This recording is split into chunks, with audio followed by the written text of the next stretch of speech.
I once held a small brass cylinder that my half-brother tossed into a garbage bag like it was a broken pencil sharpener, and today he winds music boxes for me in a vest that says "Out of Tune Trust," while the mechanisms play a chime sequence that spells out his fraud case number in Morse code. That little cylinder was the key to everything. It sat hidden inside a rosewood case he couldn't even be bothered to open because he thought the contents were worthless clutter, and that single moment of carelessness put him behind bars and handed me back an entire collection worth $680,000. But to understand how I went from a 54-year-old retired nurse who poured her entire $97,000 pension into a prayer garden dream to the owner of a music box shop that exists as a monument to my brother's betrayal, you need to know how the quiet ones fight back when someone tries to erase their name from a notarized contract.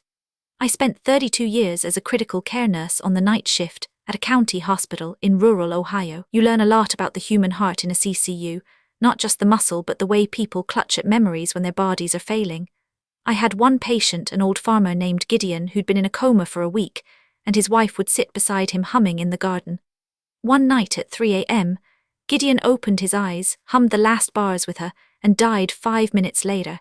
That melody was the only thing that crossed the gap between his sleeping mind and his leaving it. After that, the idea started growing. I wanted to fill a space with music that could reach people where medicine couldn't, something our church's prayer garden could hold for anyone sitting by the koi pond. When I retired and got the lump sum pension distribution of $97,000, I knew exactly where that money would go. My father, Otto Kessler, had been a third-generation clockmaker and had collected 19th-century cylinder music boxes for 50 years. He left the collection to me and my half-brother Dennis in equal shares, a couple dozen battered cases full of rusted gears and missing comb teeth that Dennis saw as scrap, and I saw as a calling. My husband, a quiet architect named Peter who designed the church annex, drafted a restoration plan with me and then stood back while I negotiated with Dennis, which was my first mistake. I assumed family bargaining was the same as fair dealing.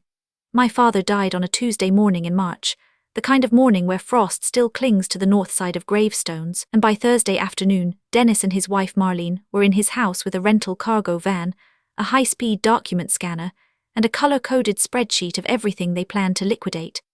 Dennis is my half-brother from my father's second marriage, 12 years younger, the golden child whose report cards got framed and whose business failures got forgiven.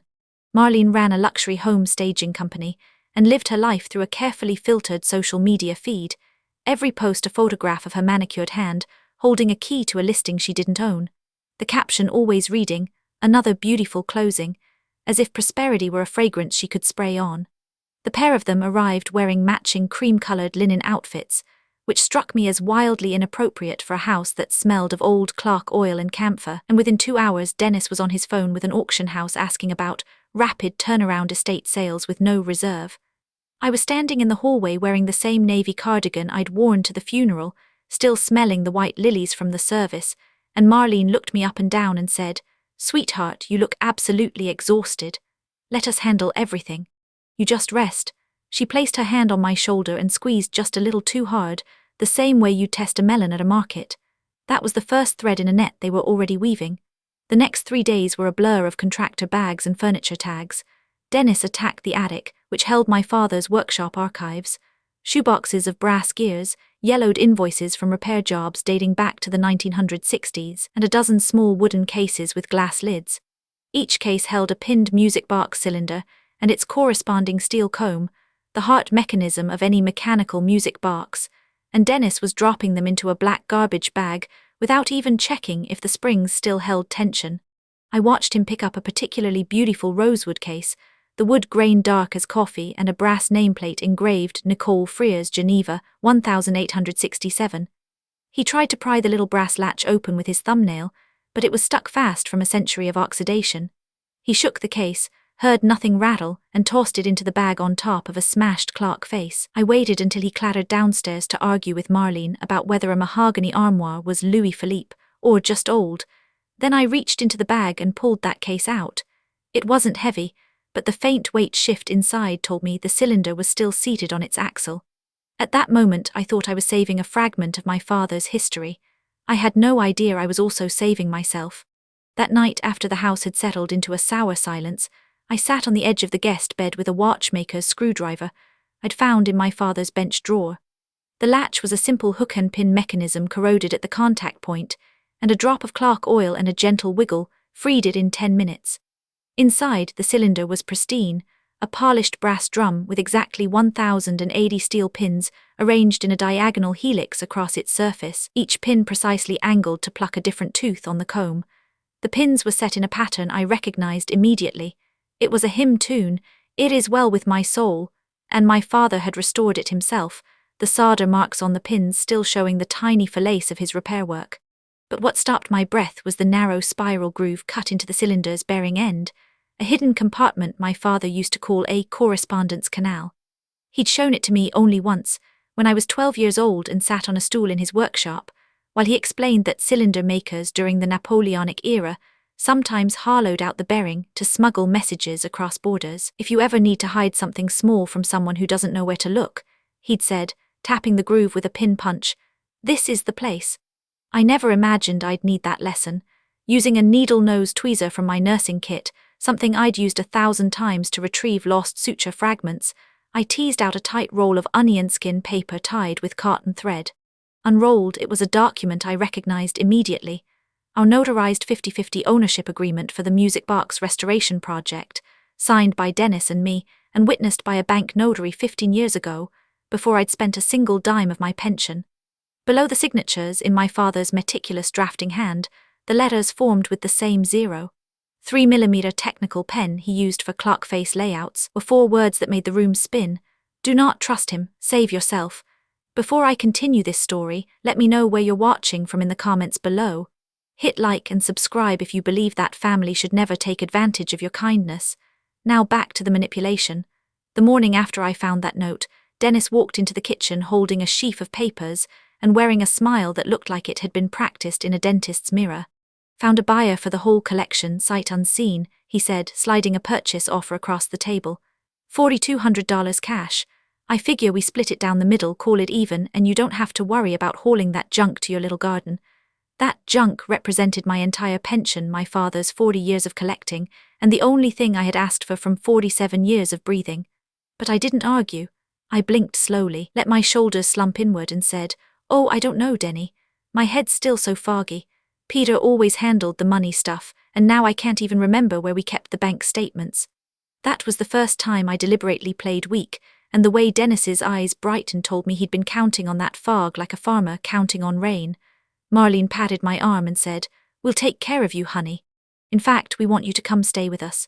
You shouldn't be alone in that house right now, not after everything." By noon, I was packed into their pearl-white Escalade with a 72-hour bag, my purse holding the rosewood cylinder case pressed against my ribs, headed to their 5-bedroom estate in a gated community that Marlene referred to as if it had a coat of arms and a family motto. The first week in their house was a masterclass in control disguised as comfort. Marlene set up a lovely little schedule that involved me watching home renovation shows in the sunroom from 9 to noon, followed by a prepared lunch of exactly 350 calories, followed by what she called restorative quiet time, where she'd take my phone so you're not disturbed. She picked up my blood pressure medication from the pharmacy and doled it out like a jailer, counting the pills each time. Dennis presented me with a durable power of attorney document, a thick stack of legal paper that he said would let him just manage the estate stuff so you don't have to think about it, because the last thing you need is paperwork stress. I read every line of that document, pretending to squint at the small type, and buried on the bottom half of page 7 was a clause granting the agent unilateral authority to dissolve, amend, or restructure any partnership, trust, or joint ownership agreement in which the principal holds an interest. That clause was a loaded gun pointed directly at the 50-50 music box agreement. I told him I needed a week to think about it. I cried a little. I said I missed my dad too much to read legal words. Acting fragile was the only weapon I had, and I sharpened it every morning like a knife. Meanwhile, I started cataloguing the cracks in their facade. Dennis's home office sat at the end of the second-floor hallway, and he kept the door locked even when he was inside, which was often. I'd creep to the top of the stairs at night and hear him on the phone, his voice dropping to a hiss whenever Marlene walked by, and one evening I caught the phrase asset-based lending, followed by a number that sounded like 7 figures and the words balloon payment due in 90 days.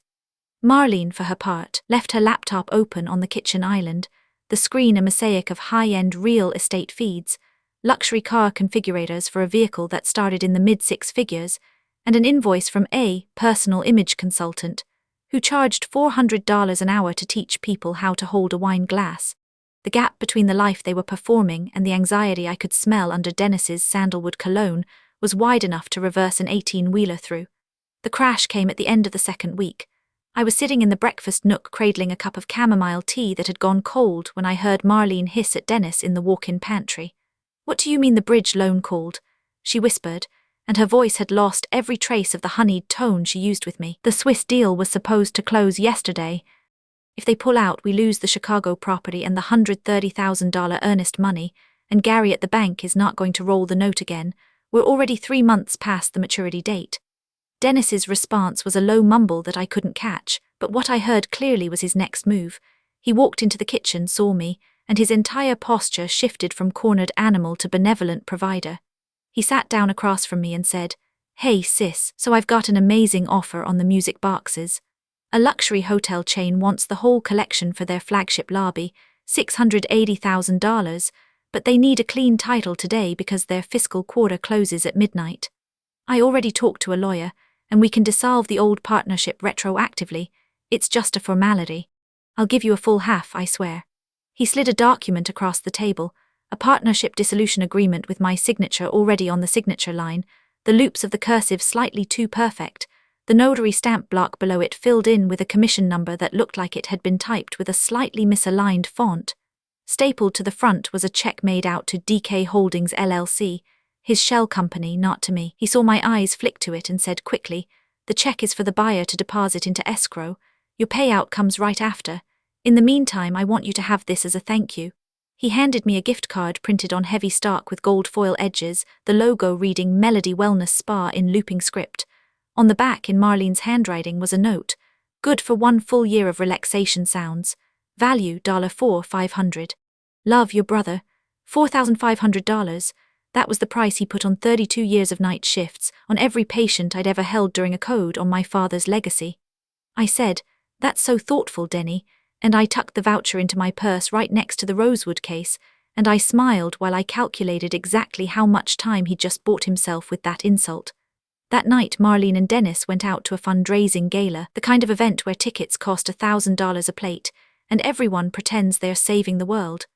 Marlene had left me a plate of cold salmon and a note reminding me to take your pill and get plenty of rest, and I knew I had a minimum of 4 hours. The house had a security system with keypad codes on every exterior door, but Marlene had shown me the disarm sequence herself weeks ago, convinced I was too foggy to remember it.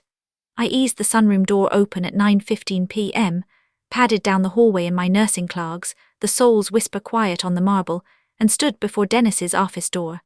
It was a standard Schlage B60 deadbolt, a pin tumbler lock with 5 pins, a model I had been picking since I was 14 years old. My father taught me not because he thought I'd ever break into anything, but because he believed a clockmaker's hands should understand how a pin tumbler feels when it sets against the shear line. "The shear line is the same in a movement as it is in a lock," he'd said, strapping my tiny fingers around a tension wrench and a hook pick on a practice block mounted to his workshop bench. "Light pressure, listen for the click, and never force it past a binding pin." I had picked that same practice lock hundreds of times, listening to the choral music of my father's workshop while the brass pins set one by one. Now, 40 years later, my hands remembered. I inserted the tension wrench into the bottom of the keyway, applied a feather-light clockwise torque, and slid the hook pick to the back pin. Pin 5 set with a nearly imperceptible tick. Pin 4, a little stiffer, took a touch more pressure before it surrendered. 3 was already a bit loose from where 2 was springy, and 1 was the binding pin I'd been waiting for, the one that always fought back. I felt it click, and the cylinder turned smoothly. 90 seconds from start to finish, and I didn't damage a single pin. Inside, the office was a monument to Dennis's chaos. Filing cabinets unlabeled, a shredder bin overflowed with confetti, stacks of bank statements piled on a credenza alongside a half-empty bottle of bourbon. I pulled on a pair of nitrile gloves I kept in my purse, a leftover habit from my nursing days, and started opening drawers. In the top drawer of the main filing cabinet, under a pile of expired insurance policies, I found the original notarized 50-50 partnership agreement, the one Dennis had sworn was lost. still bearing my father's thumbprint in the margin where he'd pressed it during the notarization. Stapled to the back was a forensic handwriting report he'd commissioned from a document examiner in Columbus, a report that claimed my signature on the forged dissolution was consistent with the known samples provided, a conclusion that conveniently ignored the fact that the signature had been digitally lifted from a different document and repasted. Behind that, in a locked cabinet drawer I opened with a larger tension wrench and a city rake, I found the real structural fraud. A bridge loan application to a private lender in Grand Cayman in which Dennis had pledged the music box collection as collateral for a commercial real estate flip in Chicago, a flip he was about to lose because the anchor tenant had backed out. The interest rate on that loan was 14%, the monthly payment was $11,000, and the balloon payment due in 60 days was $412,000. The hotel chain offer was his desperate gambit to cash out the collection fast and cover the hole before the lender called the note and seized his other properties. The $4,500 he'd given me was less than the interest on that note for 2 weeks. If the hotel sale closed using the forged dissolution, my half would vanish into a chain of shell payments, and I'd be registered as a co-signer on the loan because the fraudulent dissolution listed me as a consenting party, making me personally liable for the debt. He wasn't just stealing from me, he was burying me alive. I photographed every page with my phone, captured close-ups of the forged notary stamp and the genuine one side by side, and replaced everything exactly where I'd found it. I relocked the cabinet and the office door from the inside, then went back to the sunroom.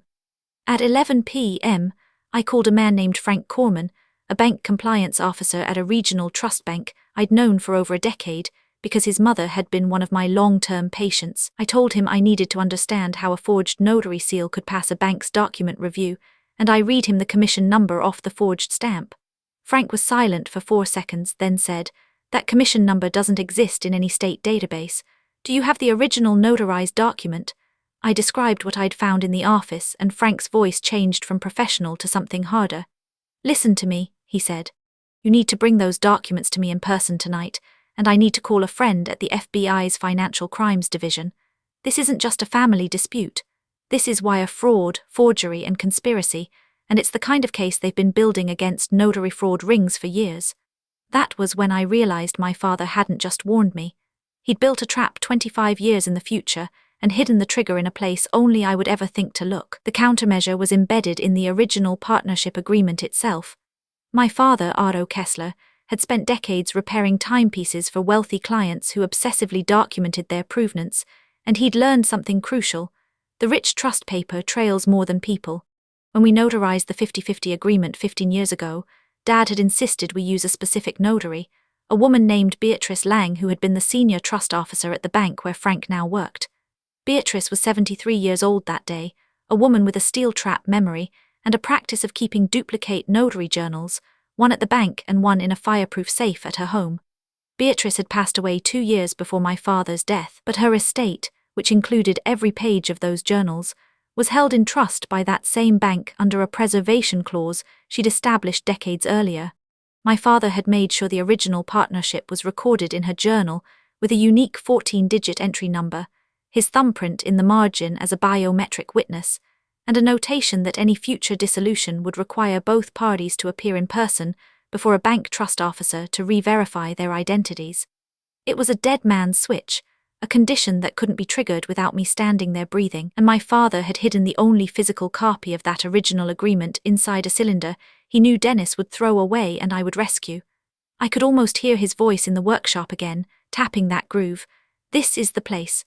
I drove to the bank that night while Dennis and Marlene were still posing for photographs at the gala.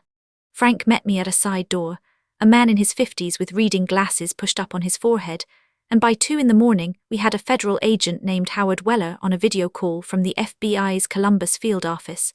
Weller had the kind of calm that comes from a career spent dismantling financial fraud, and he listened without interrupting while I laid out the whole timeline.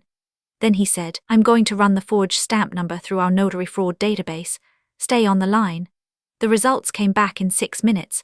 The commission number Dennis had used was a fictitious one that had appeared in 3 other fraud cases in 2 neighboring states, always involving forged partnership dissolutions and elderly victims. Weller said, "We've been looking for the source of this stamp." If you can get me clear photographs of the forged document, I can have a forensic examiner match it to the known cases within 12 hours. I sent the images I'd taken, and Weller's next question was, can you attend the escrow closing when he tries to force the sale? I told him I could. Good, he said. We'll bring the county sheriff, freeze the escrow funds before they clear, and make the arrests at the closing table. But you can't tip him off. Keep playing the role. Frank interjected that the escrow agent at the title company could flag the closing as a high-risk transaction and add a dual authentication requirement, meaning the funds wouldn't release unless I personally appeared and signed with a valid ID. I had one question. Can we void the sale before the wire executes? Frank smiled for the first time that night. The hotel funds are already in escrow. The moment we issue a fraud hold and the FBI provides the forgery proof, the escrow company will reject the closing and return the money to the buyer. Dennis will never touch a penny.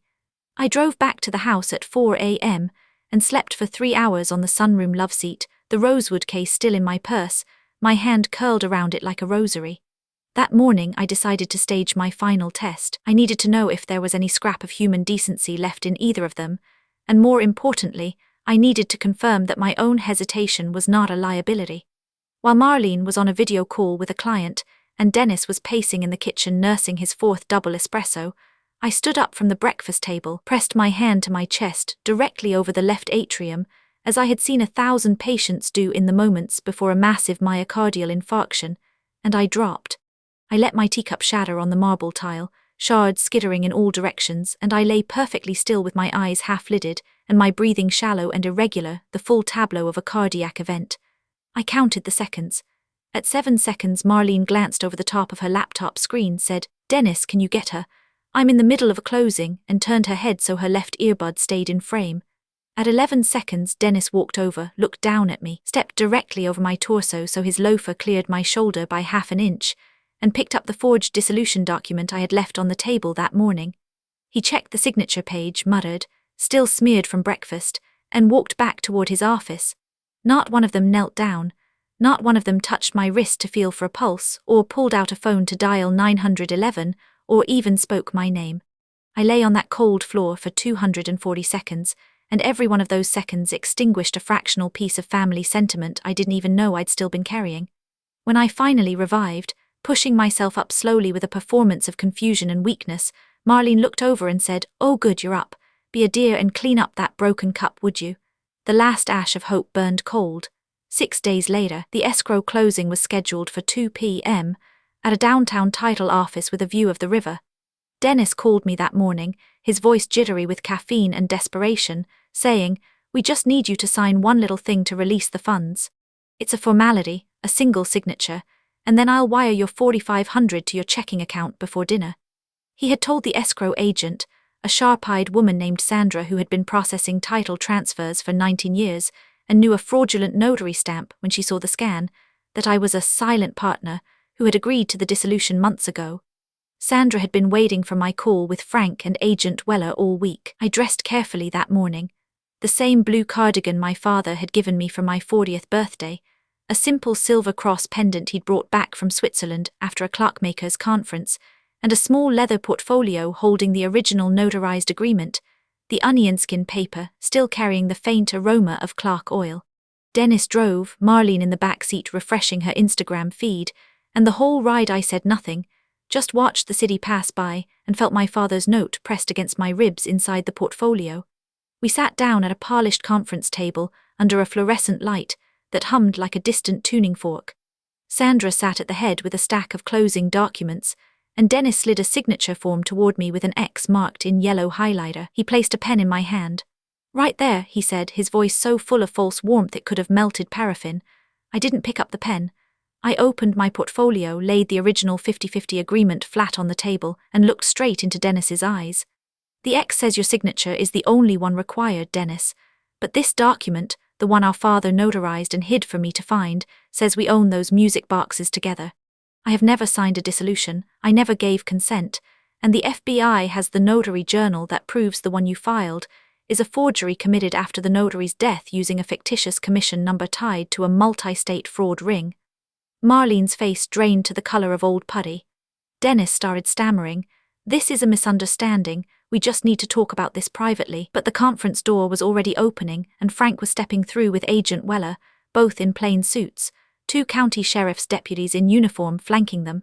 Weller placed a hand on Dennis's shoulder and said, "Dennis Kessler, you're under arrest for forgery, wire fraud, conspiracy to commit financial institution fraud, and any additional charges the U.S. attorney adds after we finish the forensic audit." Marlene lurched forward and tried to snatch the forged dissolution off the table, her acrylic nails scrabbling at the paper, but Sandra pinned the page with her palm and said, "Ma'am, that is evidence. Step back or I will add obstruction." The hotel chain's $680,000, still sitting in the escrow account, was frozen within 12 minutes of that moment, and the entire closing was voided before the afternoon sun hit the top of the riverbank windows. Here is what happened to Dennis and Marlene. The FBI's investigation expanded rapidly once they matched the forged stamp to other cases. Dennis had used the same fictitious notary commission on 3 other partnership agreements involving elderly relatives and neighbors he'd pressured into signing over assets during moments of vulnerability. He was charged in federal court with 7 felony counts including wire fraud, forgery, and money laundering, and after 7 months of discovery, he pleaded out to 4 counts in exchange for a reduced sentence of 18 months in a federal prison camp, plus 3 years of supervised release with 200 hours of community service. Marlene was not charged criminally because her name didn't appear on the documents, but the publicity annihilated her staging business. Her social media following collapsed overnight, and the local TV station ran a segment that opened with split-screen images of her glamour posts and her mugshot-like expression in the court hallway.